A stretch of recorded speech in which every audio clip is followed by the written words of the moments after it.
আমার শাশুড়ি মা আমাদের ২ জাকে উনার ঘরে ডাকলেন। আমরা দুজন গেলাম। আমার শাশুড়ি মা দুটো ছোট, ছোট গয়নার বাক্স নিয়ে আমাদের দিলেন। আমরা খুলতেই দেখলাম আমার বক্সটাতে রয়েছে দুটো ছোট, ছোট কানের বেলকড়ি। আর আমার জা খুলতেই দেখলাম বেশ মোটা-সোটা একটু বড় সাইজের বাউটি রিং। আমরা জানি এগুলো কেন আমাদের দিয়েছেন। আসলে ২ দিন পরেই আমাদের ২ মেয়ের অন্নপ্রাশন। আমার এবং আমার জায়ের। আমাদের দুজনেরই মেয়ে হয়েছে এবং বয়সের পার্থক্য ২ দিন। সমস্যা হচ্ছে একটাই, আমার মেয়ের গায়ের রং কালো আর আমার জায়ের মেয়ের গায়ের রং থপথপে ফর্সা। তাই আমার শাশুড়ি মা আমার মেয়েকে খুব একটা কোলে নিতে চান না। সবসময় দেখেছি আমার জায়ের মেয়েটাকে আদর করে ঘুম পাড়ায় দোলায় দিয়ে। কিন্তু আমার বাচ্চাটাকে আমার শাশুড়ি মা আদর করে, একদম করে না তা নয়, কিন্তু সেইভাবে নয়। আজকে দুটো গয়নার পার্থক্য দেখে পরিষ্কার বুঝতে পারলাম আমার শাশুড়ি মা আমার মেয়েটাকে পছন্দ করে না, শুধুমাত্র তার গায়ের রং কালো বলে। অথচ ওনার বড় ছেলে মানে আমার স্বামী, তার গায়ের রং কালো। আর আমার ভাসুর এবং যা দুজনেই বেশ ফর্সা। যেহেতু আমার স্বামী কালো, সুতরাং আমার মেয়ে সেই রংটাই পেয়েছে। উনি যেই পার্থক্যটা করছেন সেটা আমরা সবাই লক্ষ্য করেছি। আমার স্বামী খুব ভালোই বুঝতে পেরেছে। প্রথমত বাড়িতে দুটো মেয়ে এসেছে, তাই ওনার পছন্দ নয়। ওনার ইচ্ছে ছিল একটা নাতি আসুক, কিন্তু দুজনের কোলে দুটো মেয়েই এসেছে। তার উপরে আমার মেয়েটার গায়ের রং কালো। তাই ওনার মেনে নেওয়াটা খুব কঠিন হয়ে উঠেছে। এরপর অন্নপ্রাশন চলে এলো। দেখতে দেখতে আমাদের দুটো বাচ্চার অন্নপ্রাশন হয়ে গেল। ২ মেয়ে একসাথে হামাগুড়ি দিতে শিখেছে। তাই এখন ভয়টা একটু বেশি। কোথাও একা রেখে যাওয়া যাবে না।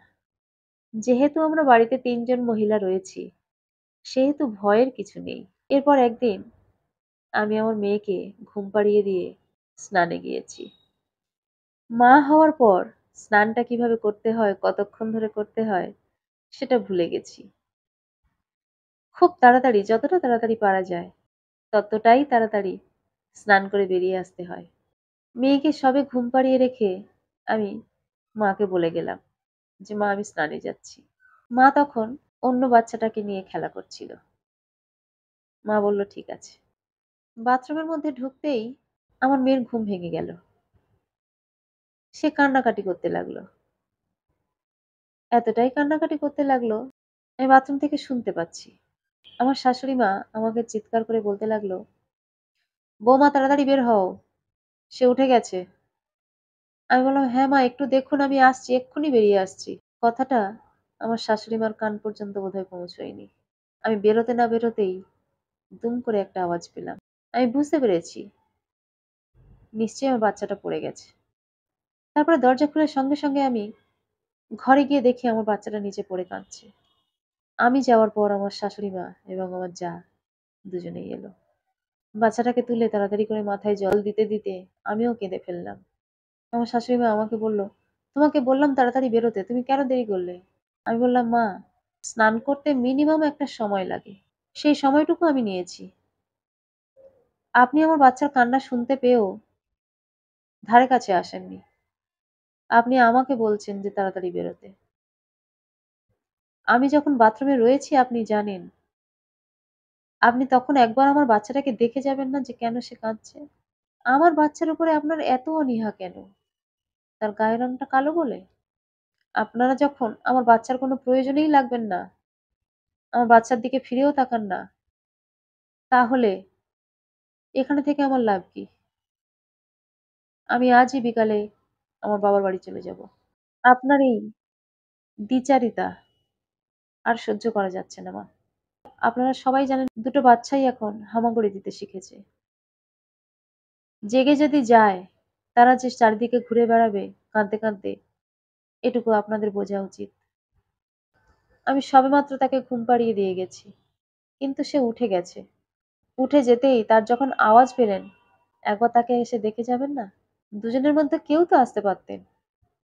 সবসময় একটা বাচ্চাকে নিয়ে বসে আছেন। আমার বাচ্চাটাও কি অপরাধ করেছে? তার গায়ের রং কালো হওয়াটা তার অপরাধ? ঠিক আছে মা, আমি আমার বাচ্চাকে নিয়ে আপনাদের সামনে আর থাকবো না। আমি আজ বিকালেই বাপের বাড়ি চলে যাব। আপনার ছেলেকে আমি ফোন করে জানিয়ে দেব। বাচ্চাটার মাথাতে প্রচুর লেগেছে। তাকে কোনো মতে সেখানে একটু বরফ লাগিয়ে আবার তাকে ঘুম পাড়ানোর চেষ্টা করলাম। আমার স্বামীকে আমি ফোন করলাম। ও বলল, তুমি সঙ্গে সঙ্গে ডাক্তারখানায় নিয়ে চলে যেতে পারতে। তুমি এক কাজ করো, বিকালে তুমি টাকা নিয়ে আর বাচ্চাকে নিয়ে চলে এসো ডাক্তারের কাছে। আমি এখনই অফিস থেকে বেরোচ্ছি। তারপর ডাক্তার দেখিয়ে বাড়ি যাই, তারপর আমার ডিসিশন নেব। আমি তখন আর কিছু বললাম না, ফোনটা রেখে দিলাম। এই ঘটনার পর থেকে দেখছি আমার শাশুড়ির মধ্যে অনেক পরিবর্তন হয়েছে। যেখানে থাকে দুটো বাচ্চাকে নিয়েই থাকে। বিকালে ডাক্তারের কাছে গেলাম। ডাক্তার দেখে ওষুধ দিল আর বলল, সবসময় বাচ্চাকে চোখে চোখে রাখবেন। তেমন একটা আঘাত লাগেনি বলে তাই বেঁচে গেছে, কিন্তু অনেক বড় আঘাত লাগতে পারতো। আমি বললাম, ঠিক আছে ডাক্তারবাবু, বলে ওষুধ নিয়ে বাড়ি ফিরে এলাম। আমার স্বামী বলল, কি গো, কালকে যাবে? আমি বললাম, বুঝতে পারছি না, মার মধ্যে এখন পরিবর্তন দেখতে পাচ্ছি। ওই ঘটনার পর দুটো বাচ্চাকে উনি চোখে চোখে রাখছেন। দেখলাম আমার মেয়েকে কোলে নিয়ে আদর করছে। এখন কি করব তুমি বলো? ও বলল, একটা সপ্তাহ দেখো, যদি দেখো সব ঠিক হয়ে গেছে তাহলে ঠিক আছে, আর যদি দেখো সেই একই রকম আছে তাহলে তোমাকে আমি নিজেই দিয়ে আসবো। আমি তখন বললাম, ঠিক আছে। আজকের সময়েও গায়ের রংটাকে অনেকে বেশি গুরুত্ব দিচ্ছে।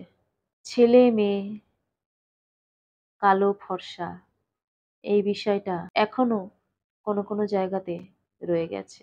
তবে তুলনামূলকভাবে আগের সময়ের থেকে এই সময়ে এসে কিছুটা কমেছে, এটুকু বলা যায়। কলমে ও কণ্ঠে সোমা।